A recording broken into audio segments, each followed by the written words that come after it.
Ini sedikit karena ini materi Ibu yang terakhir ya, sehingga pada saat kalian selesai dengan Ibu, Anda sudah tahu apa itu konsep toksikologi lingkungan. Dosis respon ini adalah konsep dasar daripada toksikologi lingkungan ya. Ini konsep dose response ya. Dose response konsep. Apa itu? Konsepnya begini, dosis dan juga respon. Apa itu dosis? Dosis adalah jumlah xenobiotik atau senyawa, suatu senyawa atau suatu zat atau suatu polutan. Itu adalah dosis. Jumlahnya berapa? Bisa dalam bentuk cair ya, dalam bentuk mili, bisa dalam bentuk gram. Jadi bisa cair, bisa juga dalam bentuk padat. Itu dosisnya. Ya. Kemudian respon. Respon ini adalah lama paparan. Ya, responnya itu dilihat daripada lama paparan. Ya, responnya itu apakah dia akan berespon secara perilaku, itu nanti akan dibahas oleh Ibu Indri. Tapi kalau kita bicara dose respon ini lebih kepada kita lihat perilakunya, mortalitasnya, ada perubahan-perubahan tertentu dari makhluk hidup ya. Nah, ini kita lihat dari lama paparan. Lama paparan itu berapa lama si zat itu dipaparkan, diekspos ya, diberikan ke suatu makhluk hidup uji atau hewan uji atau tumbuhan uji atau mungkin manusia uji ya pokoknya sampel uji ya. Ini kita bisa paparkan kepada makhluk hidup ya, tapi kita juga bisa memaparkannya kepada lingkungan. Tapi biasanya untuk lingkungan ini kita melihat dari respon jangka panjang. Kita lebih melihatnya adalah pada makhluk hidup ya, untuk yang responsnya pada makhluk hidup. Oke. Nah, ada 3 jenis toksisitas. Jadi untuk kita mengetahui dose response itu, kita menghitung atau menganalisis toksisitas. Apakah toksisitasnya itu akut, subkronis, dan kronis. Jadi ada 3 jenis toksisitas. Jadi kalau Anda mau melakukan uji itu ada 3 jenis uji toksisitas, yaitu toksisitas akut, subkronis, dan kronis. Untuk yang akut ini adalah pada dosis tinggi. Ya, dosisnya tinggi, tetapi paparannya pendek. Oke, dan waktu ujinya adalah 0 sampai 96 jam, sampai 4 hari.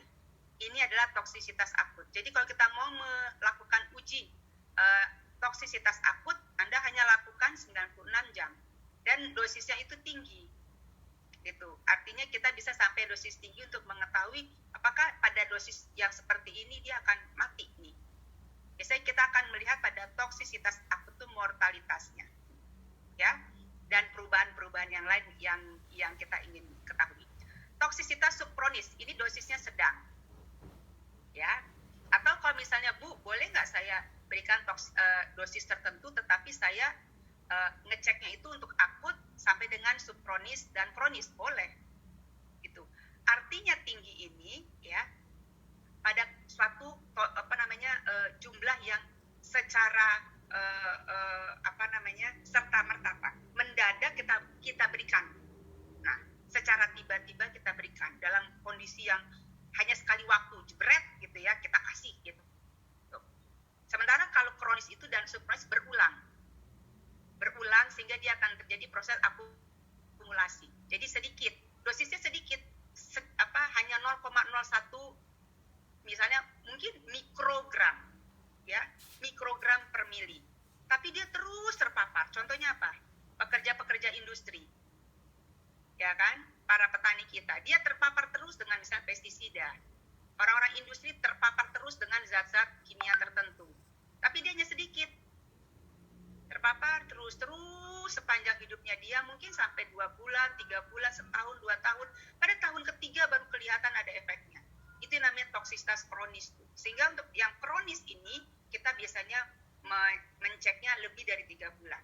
Dan untuk kronis ini, untuk lingkungan kita jarang lakukan. Ya mungkin untuk teman-teman dari dunia kedokteran ya.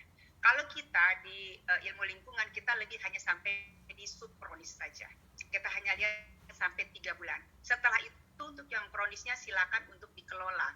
Karena kalau pada subkronis itu sudah ada suatu efek tertentu yang kelihatannya tendensinya ya kecenderungannya itu akan meningkat, nah itu perlu ada pengelolaan khusus. Jadi jangan sampai itu terus meningkat. Nah, jadi yang subkronis ini sebagai warning. Kalau misalnya ada satu tendensi dia meningkat, berarti pada jangka waktu yang lebih dari 3 bulan itu ada kemungkinan dia akan terus memburuk ya tanpa adanya pengelolaan. Jadi kalau itu dikelola dengan baik, kemungkinan setelah adanya setelah 3 bulan itu dia akan menurun. Nah ini pada akut dengan subkronis ini adalah salah satu langkah awal ya biasanya untuk pemerintah memonitor industri-industri yang menghasilkan atau menciptakan ya limbah-limbah berbahaya, limbah-limbah B3 ya berbahaya dan beracun. Nah ini beberapa concentration response. Jadi kita biasanya akan mencek endpoints. Apa itu endpoints? Itu semua biokimia ya, kemudian physiological, behavioral. Jadi itu yang tadi Bu katakan, responsnya apa? Respons secara biokimiawi, respons fisiologi, respons perilaku, respons apalagi nih populasi dan juga komunitas parameter. Ini semuanya yang kita akan cek ya, yang merupakan respon kematiannya misalnya, itu yang menjadi respon, yang menjadi endpoint yang kita akan ukur ya untuk toksisitas. Nah kita biasanya menghitungnya ya, karakteristik concentration ini kita hitungnya menggunakan istilah-istilah ini. Ada EC20, ada ED, ada LC50, LC20 gitu, ada NOEL dan sebagainya. Ini adalah istilah-istilah atau pengukuran-pengukuran uji toksikologi. Nanti Ibu Indri akan lebih jelaskan lagi ya. Nah ini adalah kurva dosis respons. Ini yang tadi Ibu katakan nih. Dosis respons itu pada saat kita mencek pada bulan tertentu atau pada waktu tertentu, kita akan lihat nanti kecenderungannya seperti apa. Seperti itu. Kalau seandainya dia itu kecenderungan itu meningkat, nah itu kita perlu ada satu kontrol. Jadi kalau kurva dosis respon akan seperti ini dia. Ya, bentuknya seperti huruf S, sigmoid seperti ini. Ya, jadi jumlah individu yang memberikan reaksi ada berapa persen dan ini adalah konsentrasinya, dosisnya berapa. Ya, kadang-kadang kita juga bisa mengukur TI, therapeutic index. Artinya ini adalah the relative safety of xenobiotic. Jadi kita bisa menentukan TI-nya dengan kita menghitung LD. Tadi LD ini adalah LD adalah lethal dose, ya LD50. Sementara ED adalah dose efek, ada efeknya, ya. Nah ini lethal dose dengan efek dose, ya kita bagi, kita akan ketemu dengan TI, therapeutic index. Nah ini TI inilah yang safe-nya. Jadi itu dos yang aman, ya dosis yang aman untuk makhluk hidup tersebut ya atas xenobiotik yang ada. Ini adalah cara kita untuk menentukan. Ya, atau seperti ini nih contohnya, concentration response curve, luminescence inhibition of Vibrio-Visceri. Ini Vibrio-Visceri ini berarti bakteri nih ya. Nah, dia melihatnya venin intensitas. Nah, ini bahasanya bahasa apa? Dia akan lihat ini. Nah, ini adalah contoh-contoh saja.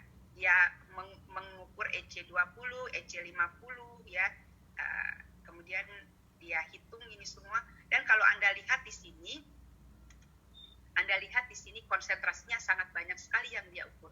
Jadi pada saat kita bicara soal toksikologi lingkungan, ya pengujian itu kita mempunyai serangkaian dosis untuk menentukan mana dosis yang paling aman dan dosis yang paling berbahaya misalnya, yang menunjukkan LD50 lethal dose 50% daripada eksperimen organismes kita. Itu yang kita lakukan gitu ya. Oke, itu sedikit tentang konsep dose response. Nanti akan dilanjutkan oleh Ibu Indri terkait dengan pengukuran uji toksikologinya. Tapi Anda sudah paham kok konsepnya seperti apa, bahwa kita belajar toksikologi lingkungan, berarti kita harus paham dosis respons. Jadi jangan lagi mengatakan ini adalah zat ini beracun ya, tanpa itu titik, nggak boleh, tapi baru koma. Zat ini beracun, koma. Jika dosisnya seperti ini dan lama paparannya seperti ini. Nah, begitu. Jadi kita tidak bisa serta-merta mengatakan satu zat ini beracun atau suatu zat ini tidak beracun tanpa kita memberikan informasi lanjutan berupa dosisnya dan lama paparannya. Karena itu terkait dengan responsnya atau bagaimana efek toksiknya, respon toksiknya. Seperti itu dari Ibu, meeting dari Ibu selesai. Silakan kalau ada yang ingin bertanya. Monggo.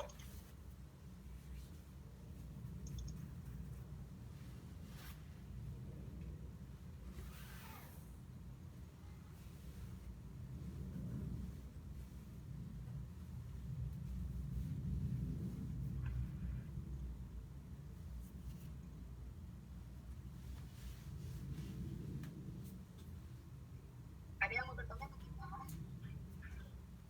Assalamualaikum Prof. Ya. Saya izin bertanya. Silakan. Saya sebenarnya agak tertarik dengan tadi yang Prof bilang terkait penelitian dari alga, menggunakan alga, pemuatan alga sebagai bioadsorban dari logam berat yang ada di perairan ya terutama. Saya dulu pernah baca-baca terkait jurnal itu. Yang saya pahami ada rekayasa dari faktor-faktor fisik itu seperti pH yang bisa dipakai buat rekayasa penyerapan logam berat dari si alga itu. Nah, yang saya bingung itu setelah logam alga itu diserap oleh setelah logam berat itu terserap oleh alga, lalu kita pindahkan si logam berat itu ke lokasi lain gitu ya, yang di luar lingkungan itu. Nah, sebenarnya logam berat itu nanti selanjutnya akan diapakan ya, Prof? Ya. Apakah akan diubah gitu si zat xenobiotiknya itu atau gimana ya, Prof? Terus ada satu pertanyaan lagi, Prof.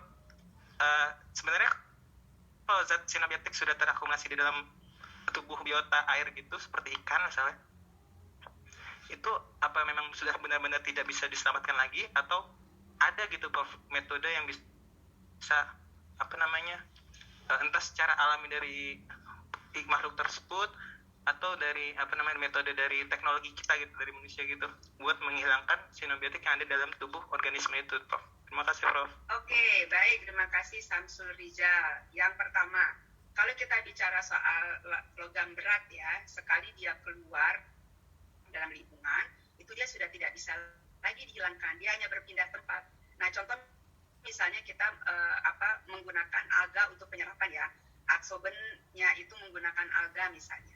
Nah, alga itu pada saat dia sudah mengabsorpsi logam-logam berat yang ada dari limbah, kemudian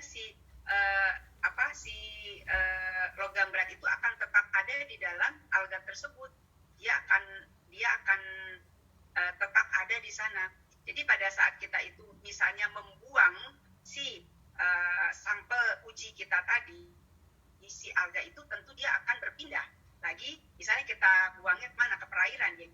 Dia akan kembali lagi ke perairan, ketemu dengan air, dia akan lepas lagi. Apalagi kalau seandainya kita bicara dinding sel daripada alga itu, dia memiliki satu kondisi yang tidak terlalu kuat di dalam pengikatan dengan logam berat.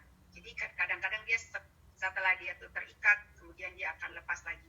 Dan itu tergantung daripada jenis alganya, gitu. Jadi kalau kita bicara ada alga coklat, ada alga merah. Kalau alga merah itu tidak terlalu kuat ya untuk mengikat, tapi kalau alga coklat agak lama dia untuk bisa mengikatnya. Sehingga kalau dia misalnya si sampel uji kita itu sudah kita pakai gitu ya, kita cek itu sudah terserap semua, misalnya beberapa persen ke si alga itu, tentu alga itu kan kita ambil kan dan kita buang misalnya. Nah, itu sebenarnya tidak boleh seperti itu. Harusnya gimana? Kalau kita mau bicara itu adalah terkait dengan masalah penghilangan zat-zat beracun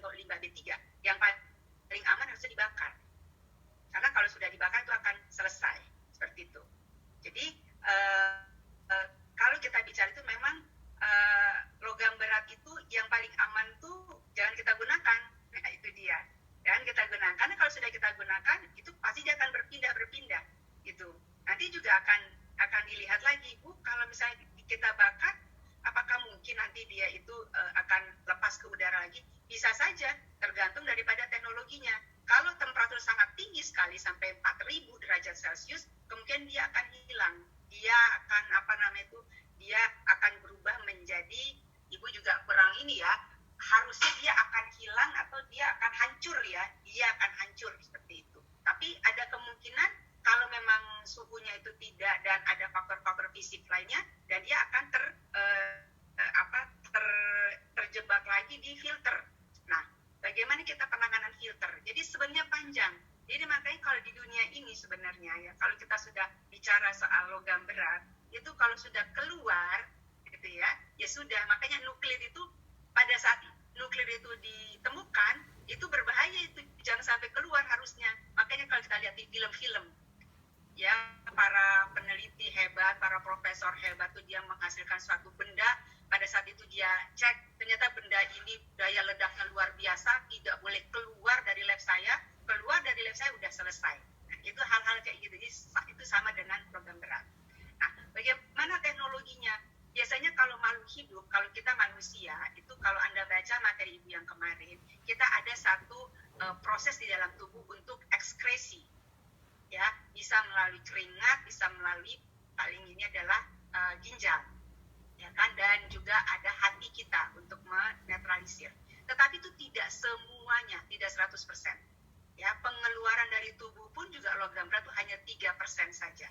Nah, ini nanti Anda bisa tambah tanyakan lagi lebih banyak kepada Ibu Indri gitu ya.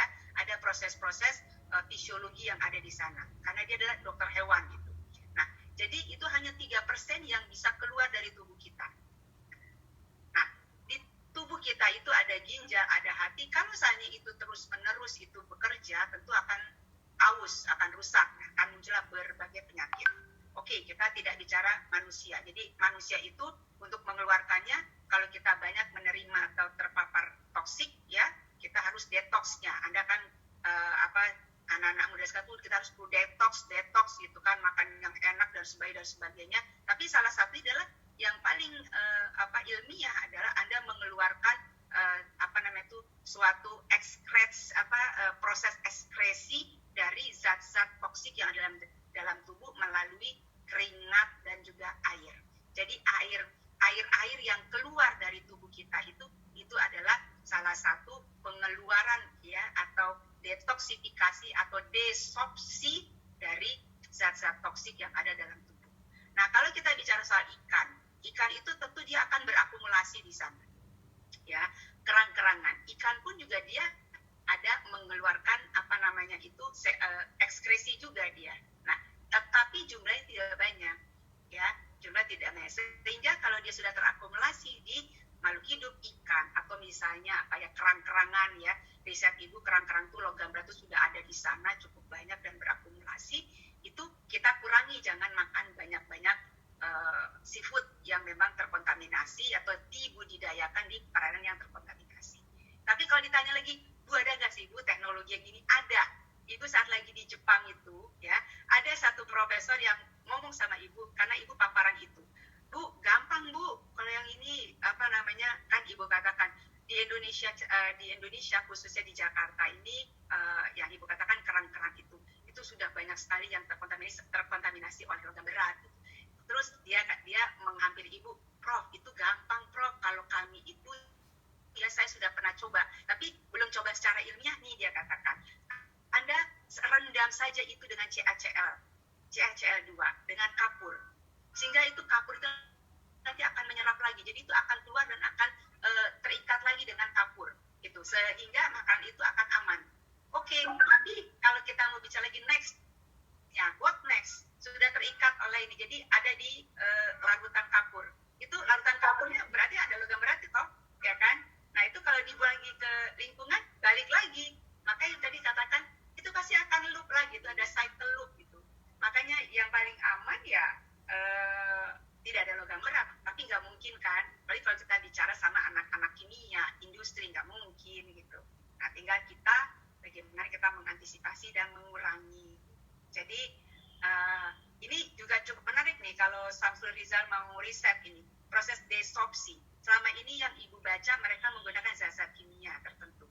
Mungkin kita bisa atau Anda bisa temukan satu zat alami ya, kembali kepada biomaterial yang memang bisa untuk kita tarik ya, logam-logam berat itu dari misalnya seafood, misalnya dia akan tertarik keluar, tetapi itu sifatnya adalah zat-zat yang alami, sehingga larutan kimia yang kita gunakan untuk mendesorpsi logam berat dari ikan itu tidak terserap juga oleh si ikan gitu, atau si seafood itu ya, seafood kerang-kerangan itu misalnya, biota lautnya itu.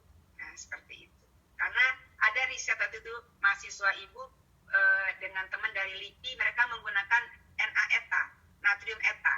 Kemudian Ibu katakan, ini kan sama juga bohong. Natrium etanya kalau misalnya itu direndam segala, nanti dia juga akan masuk dong ke ininya. Ya juga ya Bu ya, tapi ini begini ya. Karena dia tujuannya hanya desorpsinya saja. Jadi si logam berat itu akan tertarik keluar dari pangan tersebut. Nah seperti itu, Samsul Rizal. Iya Bu. Oke. Terima kasih banyak Bu. Baik. Oke. Baik, yang lain masih ada yang ingin bertanya, silakan. Ya, kalau tidak ada, ini Ibu harap kalian banyak membaca ya, apalagi sekarang kalian di rumah, begitu banyak waktu kalian untuk bisa mengeksplor, baca jurnal-jurnal yang cukup menarik untuk kalian, terutama terkait dengan tadi transformasi bisa secara bio maupun fisik ya, fisik transformation atau mungkin biotransformation terhadap satu zat-zat tertentu. Tadi boleh Samsul Riza tertarik terkait dengan masalah logam berat pada seafood ya, pada ikan-ikanan, silakan bagaimana prosesnya dan seperti apa dia akan bertransformasi. Hal-hal seperti itu menarik. Jadi Ibu menginginkan bukannya teori tapi mungkin satu kasus-kasus tertentu yang cukup menarik bisa kalian jelaskan di tugas yang Ibu berikan tadi. Ya, jadi itu Ibu menginginkan kalian semuanya dikumpulkan yang minggu depan, yaitu pada hari terakhir lah, pokoknya hari Rabu malam. Ini kan hari Rabu ya, jadi Ibu berikan waktu Rabu malam ya minggu depan. Tetapi yang presentasi itu mungkin dikocok saja oleh PJ-nya, hanya mungkin 5 kelompok dulu untuk mempresentasikan. Nanti Ibu akan berikan petunjuknya di Google Classroom ya. Tapi secara umum Ibu hanya minta 500 kata atau mungkin 2 halaman saja, kasusnya seperti apa, dan kalian bisa membahasnya. Seperti itu. Oke, baik, terima kasih. Cukup? Selain Samsul, ada yang mau bertanya sebelum Ibu tutup?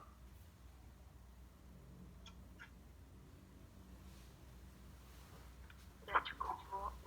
Sudah cukup, ya. Oke deh, kalau kayak begitu. Ini Samsul Riza dari mana nih? Dari Win mana? Saya Win Jakarta, Bu. Win Jakarta, iya. Oh iya, suaranya suara Win Jakarta. Kalian dari Win Malang mana lagi? Mudrika? Ngomong dong Mudrika. Ibu seneng kalau dengar suaramu deh. Saya dari Win Jakarta, Bu. Win Jakarta, Mudrika. Yang itu yang Win Malang tuh Miftah, Bu. Miftahul, iya, Miftahul. Ibu pengen dengar suara kamu, Miftahul. Apa kabar? Alhamdulillah sehat, Prof. Masih di tempat tidur kamu kayaknya ya? Sudah bangun, Prof. Sudah bangun, Prof. Iya. Miftahul ada pertanyaan nggak? Insya Allah cukup, Prof. Cukup. Ya, oke. Nanti Ibu harap teman-teman yang dari luar UIN Jakarta mungkin bisa cari kasusnya di daerah masing-masing ya. Misalnya di Malang atau di Medan, dan juga di Bandung juga ada yang UIN Bandung kalau nggak salah ya, dan UIN Medan.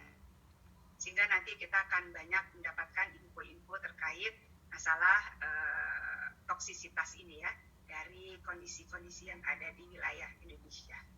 Oke, baik, kalau begitu cukup dari Ibu ya. Terima kasih, sehat buat kalian semua, tetap semangat ya.